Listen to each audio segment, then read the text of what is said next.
نحمده ونصلي على رسوله الكريم اما بعد فاعوذ بالله من الشيطان الرجيم ربي اشرح لي صدري ويسر لي امري واحلل عقدة من لساني يفقهوا قولي اللهم فقهنا في الدين اللهم انا نسألك علما نافعا وعملا متقبلا ورزقا طيبا۔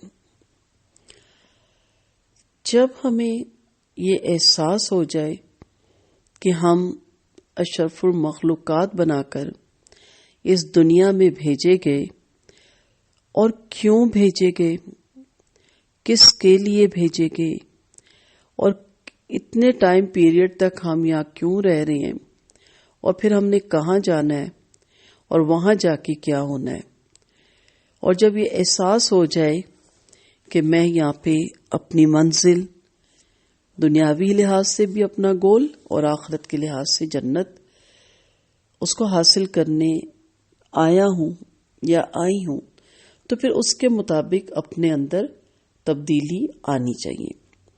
مثلا آپ ایک ہاؤس وائف ہیں یا ایک میل ہے اور اس کو جاب نہیں مل رہی، تو وہ گھر میں اس کی کوئی روٹین نہیں ہوتی، لیٹ سو کے اٹھنا، بے وقت ناشتہ کرنا، دل کیا تو نہا لیا، نہیں تو شام کو نہا لیں گے، نہ بھی نہایا تو کوئی فرق نہیں پڑتا، کپڑے چینج کیے تو بھی کوئی فرق نہیں پڑتا۔ لیکن جب اس کو جاب مل جائے یا خاتون کوئی اسے ٹیچنگ کی جاب مل جائے تو ایک دم سے چینجنگ آتی ہے اور تبدیلی لانی پڑتی ہے۔ بڑے بڑے لیزی لوگ بھی پھر وقت پہ اٹھتے ہیں کیونکہ اب جاب تو کرنی ہے، نہاتے بھی پھر وقت میں ہیں، ناشتہ بھی وقت پہ کرتے ہیں، کپڑے بھی پھر بنواتے ہیں، کپڑے چینج بھی لازمن کرتے ہیں کیونکہ پبلک میں جانا ہے، پبلک ڈیل کرنا ہے، ٹیچرز ہے تو بچوں کو پڑھانا ہے، تو سوٹ بھی ہونے چاہیے، شوز بھی ہونے چاہیے، پرس بھی ہونے چاہیے، وغیرہ وغیرہ وغیرہ۔ ہم جس راہ پہ نکلے ہیں نا، سمجھ لیں ہمیں بیٹھے بٹھائے 1 منٹ میں جاب مل گئی ہے، اللہ نے ہمیں جاب دے دی ہے، کون سی؟ جو اس نے ہمارے اندر ودیت کر کے بھیجی، جو اس نے ہمارے اندر خزانے کے طور پہ چھپا کے بھیج دی کہ اس کو تلاش کرو۔ اب جب ہمیں بیٹھے ہوئے اچانک جاب مل گئی تو اب بدلنا ہے اپنے آپ کو، لیزینس چھوڑنی ہے، سستی چھوڑنی ہے، ظاہری بھی تبدیلی لانی ہے، کپڑے صاف ہوں، نیٹ اینڈ کلین ہوں، آپ روز نہائیں، اپنے آپ کو صاف رکھیں، اس پہ بھی بات کریں گے۔ لیکن اصل چیز کیا ہے کہ اندر کی تبدیلی، کیونکہ آپ گول اچیو کر ہی نہیں سکتے جب تک آپ کے اندر تبدیلی نہ آ جائے۔ اندر کی تبدیلیوں میں آپ کی خامیاں، آپ کی کمیاں، آپ کی کوتاہیاں اور آپ کی کمزوریاں، ان کو چینج کریں، بدلیں، کیونکہ اب آپ جنت میں بسائے جانے کے قابل ہیں۔ آپ نے اپنے آپ کو جنت کے لیے تیار کرنا ہے، تو جنت کو تیار کرنے کے لیے پھر تیاری تو کرنی ہے، آپ نے وہاں جانا ہے۔ ان کو تب آپ ڈھونڈ لیں گی، تلاش کر لیں گی، لکھے کاغذ میں، پھر انہیں بہتر بنانے کی کوشش کیجیے۔ جو چھوڑنے والی چیزیں ان کو چھوڑ دیجیے، جن میں بہتری لانی ہے ان کو بہتر کیجیے، ٹائم ٹیبل بنائیے۔ پھر اپنی ذات کی بہتری کا سفر دراصل خود کو بہتر بنانے کا ایک سفر ہے۔ خود کو بدلے بغیر دنیا کو نہیں بدلا جا سکتا۔ اللہ تعالیٰ نے قرآن مجید میں بھی فرمایا، علامہ اقبال نے شعر و شاعری میں بھی فرمایا کہ اللہ اس قوم کی حالت نہیں بدلتا جس کو نہ ہو اپنی حالت بدلنے کا احساس۔ جب آپ ہی نہیں بدل رہے تو پھر آپ نے کیا بدلنا ہے؟ نہ آپ اپنے گھر کا ماحول بدل سکتے ہیں، نہ آپ اپنے بچوں کی سوچ بدل سکتے ہیں۔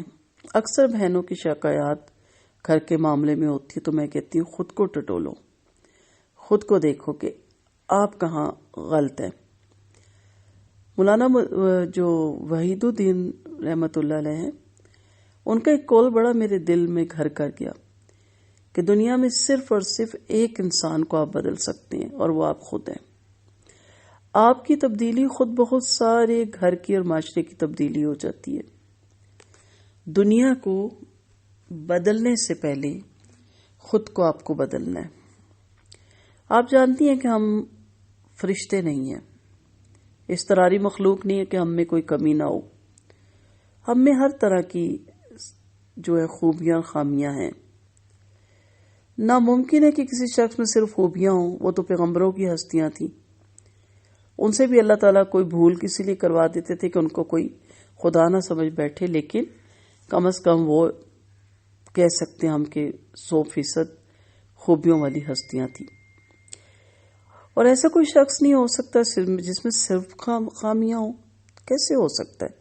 اللہ نے خامیاں بنا کے نیچے بھیج دیا؟ نہیں، اللہ نے خیر بھی رکھا، شر بھی رکھا، خیر اور شر کا ودیت بھی کی اور خیر اور شر کا راستہ بھی بتا دیا. ہمارے اندر کہیں نہ کوئی خامی پائی جاتی ہے اور کہیں نہ کہیں کوئی خوبی پائی جاتی ہے. آپ ذرا پڑھیں، پڑھنے کی عادت ڈالیں. ان لوگوں کو جو زندگی میں بہت کامیاب ہوئے تو پتہ کیا چلے گا کہ پیدائشی عظیم تھا، یا پھر کہیں سے اسے عظمت ملی، یا پھر اس نے کسی خاص مقام سے اپنی عظمت کے سفر کا آغاز کیا تھا.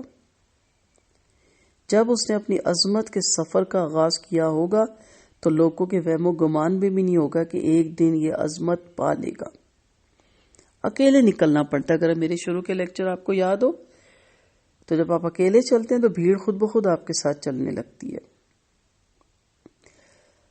کیونکہ جب آپ آغاز کریں نا، ابھی آپ تھوڑے سے کنفیوز ہیں، آپ کے کوسچن سے اندازہ ہو رہا ہوتا ہے، تو تھوڑا ناممکن لگتا ہے، تھوڑا مشکل لگتا ہے آغاز کرنا کہ پتہ نہیں میں کر بھی پاؤں گی کہ نہیں، میرے اندر کوئی صلاحیت ہے بھی کہ نہیں. کیونکہ ہم بہت اچھے بچے پال رہے ہیں، بہت اچھے گھروں کو سنبھال رہے ہیں، لیکن بس بھیڑ چال چل رہے ہیں جس طرح معاشرہ کر رہا ہے.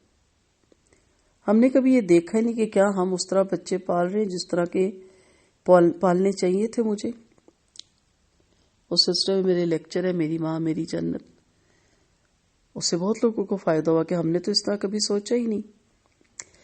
تو یاد رکھیے، اس کا شوق اور لگن گول حاصل کرنے کا، مقصد حاصل کرنے کا، منزل حاصل کرنے کا، تو پھر اس کو سفر طویل نہیں لگتا.